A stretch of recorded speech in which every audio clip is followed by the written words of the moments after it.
su ko defee ñu jox kàddu gi le PDG du groupe Walfadjri maître Cheikh Niass.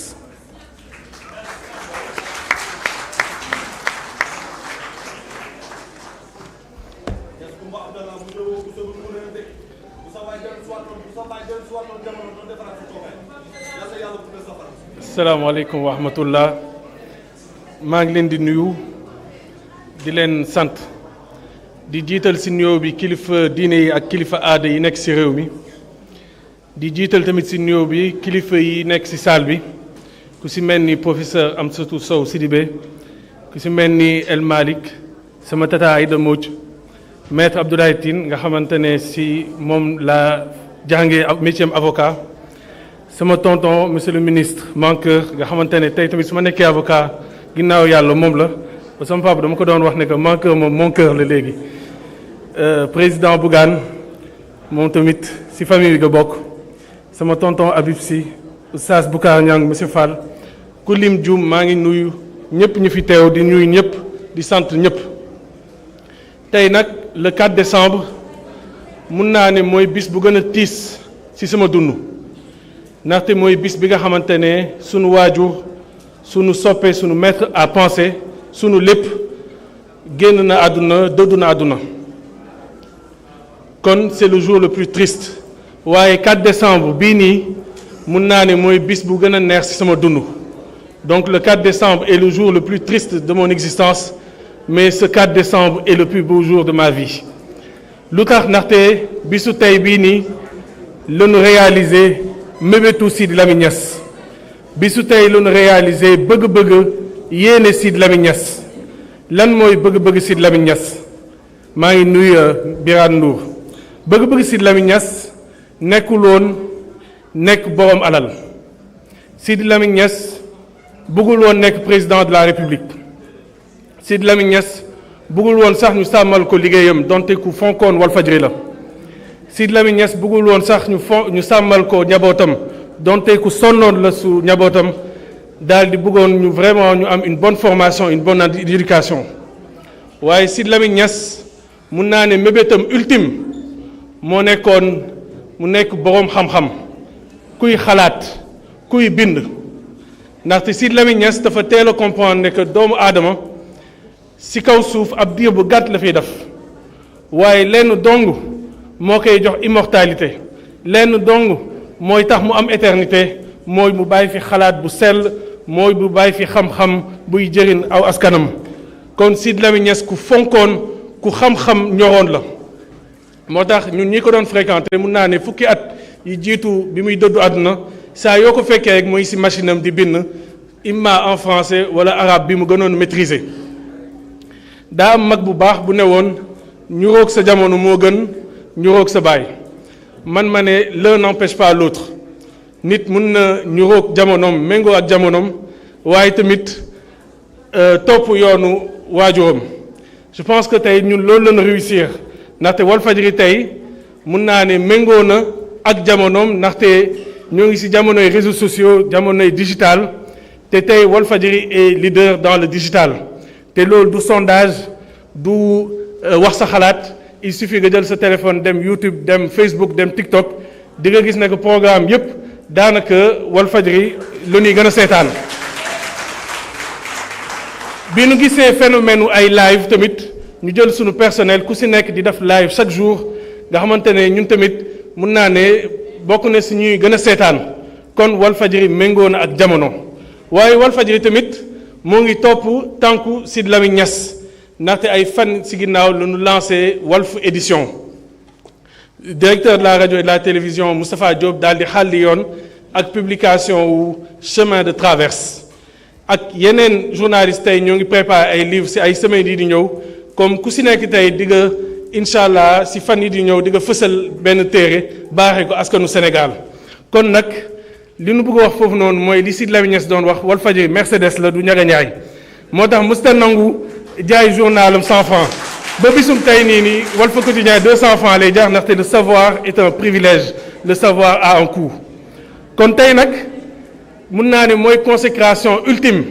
tey nag mooy hommage bu gën a mag bu nu mun def Sidy Lamine Niass maanaam fësal téere bu mu bindoon bi muy dund téere bi nag mun naa ne dafa am histoire ndaxte l'Apocalypse salvatrice moo ngi koy bind bi mu koy bind nekkul woon di sukuraat téere bi mu koy bind nekkul woon si jeexital dundam livre bi moo ngi koy bind en 2011 keroog bi monde arabe nekkoon en ébullition ba juróon la révolution du jasmin nga xamante ne benn jeune Mohamed Bouazizi moo dundoon injustice taal boppam loolu jur tey la chute du régime Ben Ali ak yeneen régime politique bi Sidy Lamine Niass en tant qu'observateur bi mu gisee loolu nag inspiré ko mu jàpp ne que am na luy ñëw benn tukkim àdduna waaye nag tukkim àdduna bu ànd nag texe muy l'Apocalypse salvatrice wante nag Sidy Lamine Niass 2011 dund na juróom-ñaari at si ginnaaw mënoon na publier téere bii nii waaye defu ko loolu nag dama jàpp ne que bokk na si mandarga nitu yàlla bi mu doonoon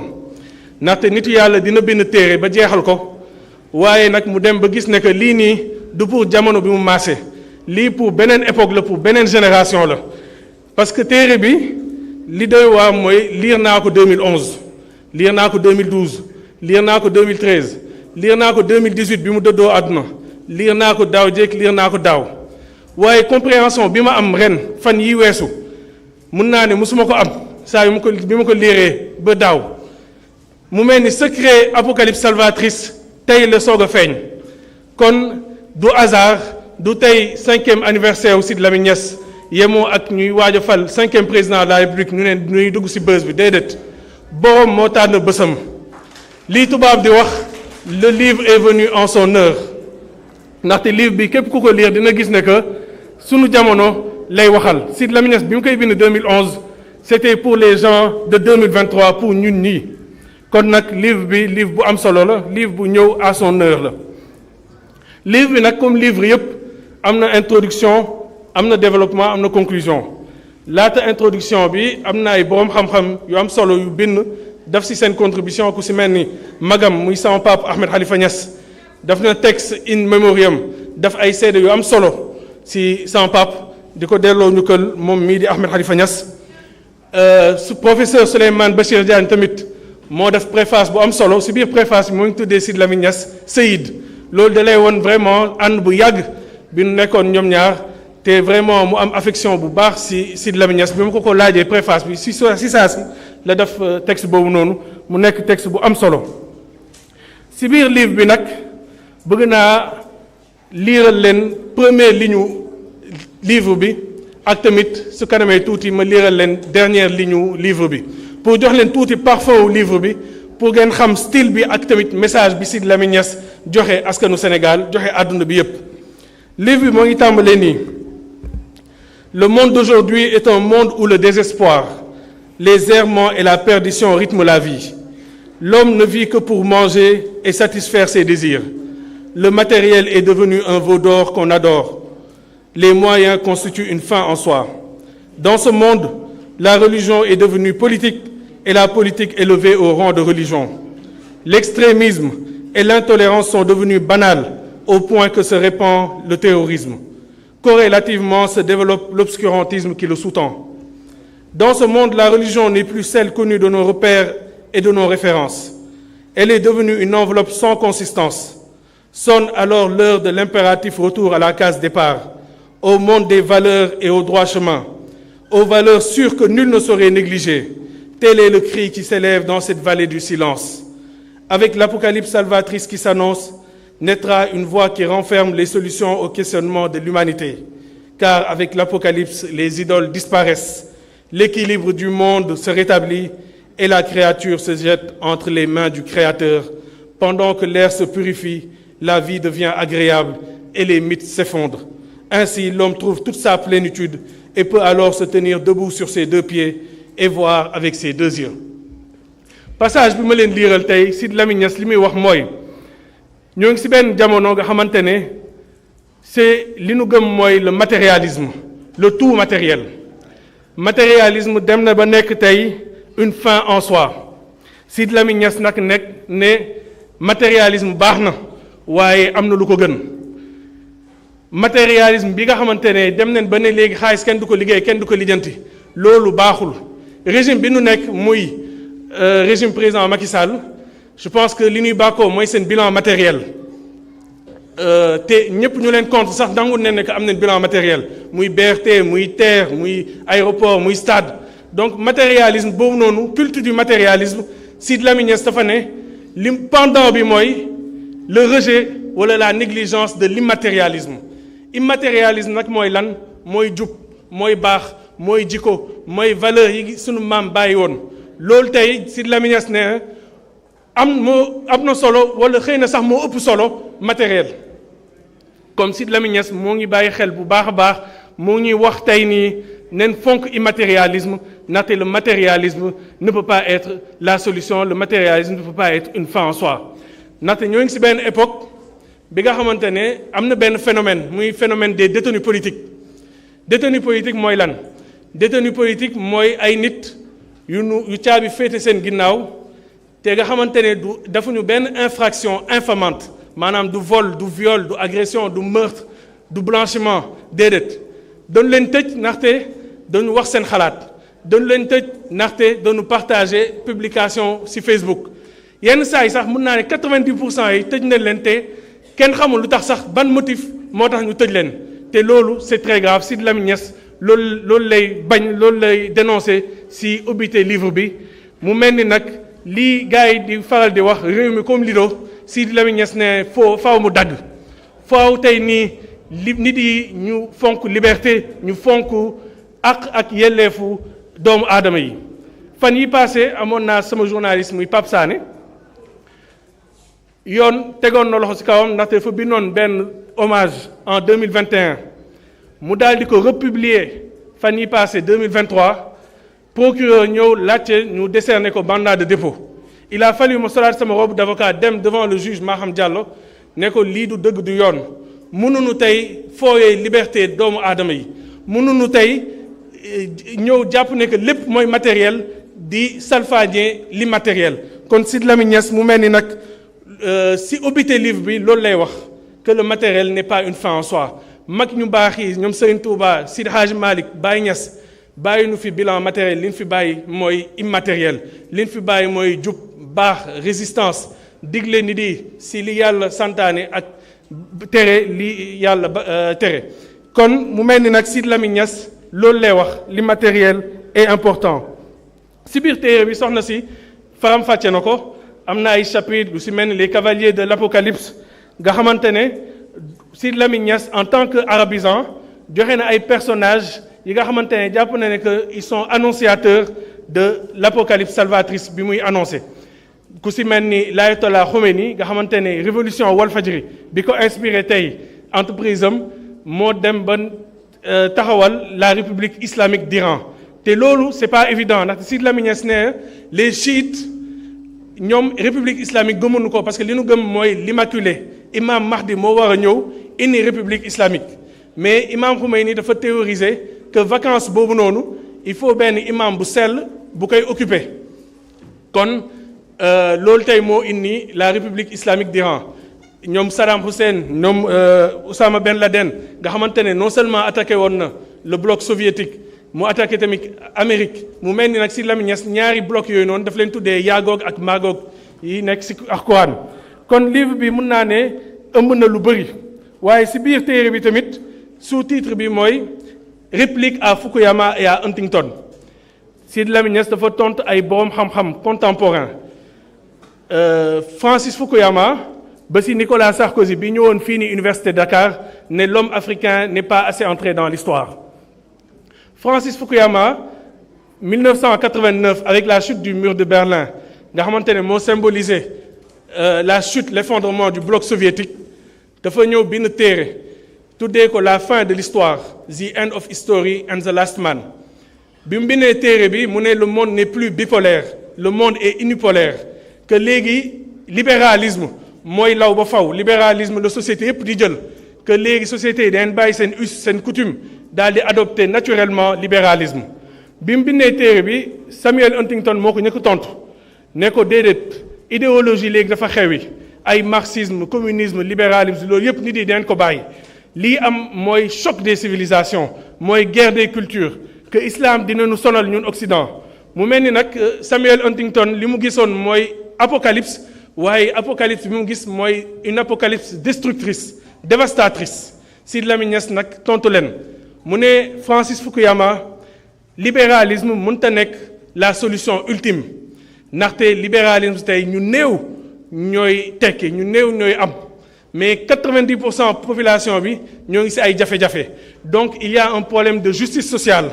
il y a un problème de répartition équitable des richesses. Moo tax le libéralisme ne peut pas être la solution ultime. Mu ne Samuel Huntington apocalypse bi nga gis moom laa gis waaye jarta tiit du doon une apocalypse destructrice mais ce sera une apocalypse salvatrice. Lu tax ndaxte néew di doole yi ñi nga xamante ne dañ leen écarté te mooy Afrique te mooy Sénégal ñoom ñooy ñëw guider le monde. Mu mel ni nag lii baayam Mouhamadou Khalifa Niass waxoon Sénégalu aqsa ana jamiran, ce Sénégal lointain illuminera le monde. Sénégal bu xeebu bi dina fees àdduna loolu la Sidy Lamine Niass wax te loolu la tëjee livre am may lire dernier passage sous livre Apocalypse salvatrice buy firnaal loolu noonu.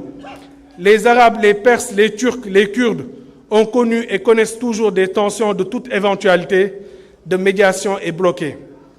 Et pour couronner le tout, les forces du mal essayent de rouvrir cette plaie en jetant de l'huile sur le feu pour que l'incendie détruise tout sur son passage.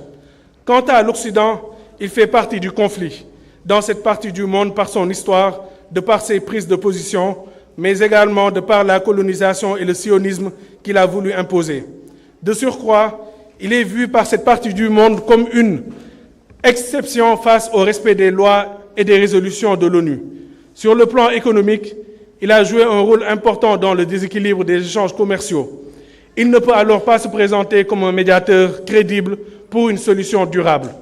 d'autant que lui-même est un problème et non une solution.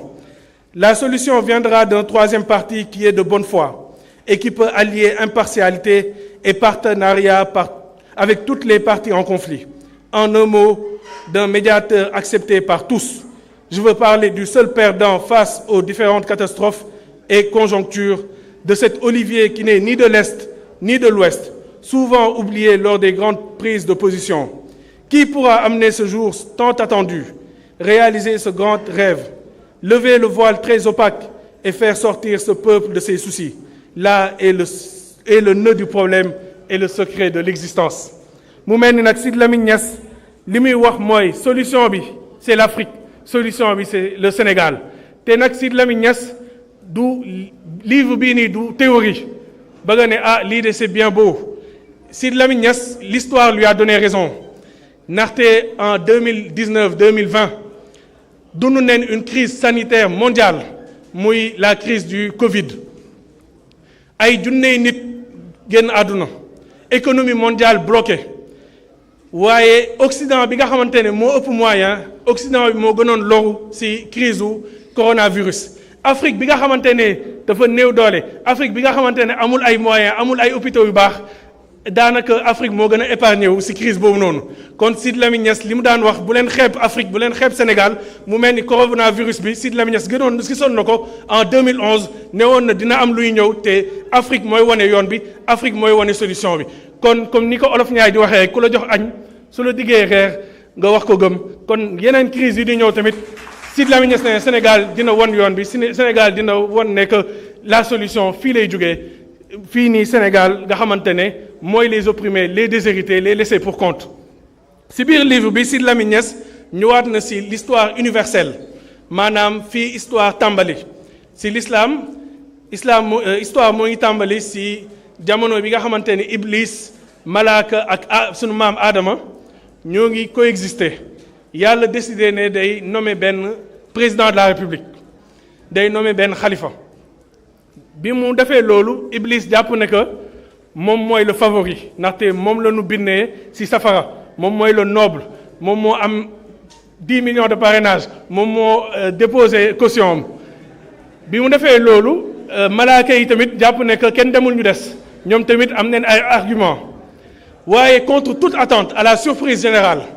yàlla tànn Adama ki nga xamante ne laajtewul, il était désintéressé. Yàlla ne ko yow mii laay nommé président de la République. Mu mel ni nag Sidy Lamine Niass donc tontu na le 5e président de la République mu ne surprise mën na am ki nga xamante ne foogeewuñ ko mun na nekk le 5e président de la République mun na nekk Amadou Ba mun na nekk le président Bougane Gueye mun na nekk maître Abdoulaye Tine en tout cas du doon dina nekk une surprise générale loolu la Sidy Lamine Niass wax loolu mooy sensu lii catholique yi di wax les derniers seront les premiers mu mel ni nag fi may jeexalee mooy ñëwaat delloo ñu kël sunu waajur muy Sidy Lamine Niass nekkoon nitu yàlla boobu noonu tey Sidy Lamine Niass ku fonkoon ay chiffres la moo tax dundam bi yëpp ay chiffres la te dinaa leen jox yenn chiffres yi Sidy Lamine Niass mooy génn àdduna à l'âge de 68 ans 68 ans soo demee ci Alxuraan surat 68 mooy surat al-qalam la plume te nee naa leen ci njëlbeen dundam bi yëpp bind la gëmoon bind la fonkoon tey liñ ko gën a delloo ñu kël mooy bind donc mooy li mu gënoon bëgg donc 68 nekkul hasard mu génn àdduna à l'âge de 68 ans Sidy Lamine Niass moo ngi sos Walfadjri à l'âge de 34 ans donc 34 ans la dund daal di eggali mission am ci kaw suuf 34 ans la Walfadjri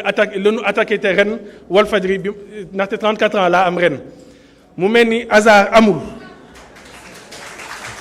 Sidy Lamine Niass mooy génn àdduna le 4 décembre maa ngi gane àdduna le 5 décembre mu mel ni ëllëg laay am 35 ans muy l'âge présidentiel Sidy Lamine Niass dans un mois ñoo ngi nar a fêter les 40 ans de Walfadjri 40 ans mooy l'âge prophétique moom la yonent bi sallallahu alayhi wa sallam amoon bi ñu koy jox waxi bi muy tasaare l'islam ci àdduna bi mooy tamit soo demee ci église l'âge canonique mooy donc l'âge de la maturité Walfadjri donc dans un mois dina am 40 ans li doy waar mooy dans 40 jours maanaam bisu tey dans 40 jours le 13 janvier le Walfadjri di am 40 ans donc mu mel ni nag hasard amul ci Sidy Lamine Niass kon livre bii nii di l'Apocalypse salvatrice du benn simple intellectuel moo ko bind wala un simple historien mais nitu yàlla kaamil moo ko bind kon nag message bi mu joxe mooy le salut salvatrice maanaam texe mooy li ñëpp bëgg kon nag ñoo ngi koy ñaanal yàlla yokk leeram tas nu ci barkeem may jeexalee ci benn point rek ndaxte bi ñu defee réunion bu mujj Moustapha Diop directeur de la rajo de la télé dafa poser benn question mu ne téere bi kan moo koy dédicacé ma ne ko Sidy Lamine Niass dafa ne woon ñaari njaboot la am bi mu jur ak bi ñu ko jural famille de cœur ak famille de sang kon ce livre non seulement man je suis légitime dédicacé ko mais yow Moustapha Diop en tant que le directeur de la rajo de la télé légitime nga Oustaz Assane directeur des programmes am na légitimité Seyni Diop am na légitimité Mame Biram Wàcc am na légitimité ñun ñëpp di njabooti Sidy Lamine Niass ku dédicacé ak juumoo kon nag bal ba tàkk na li nëbboon feeñ na li réeroon moo ngi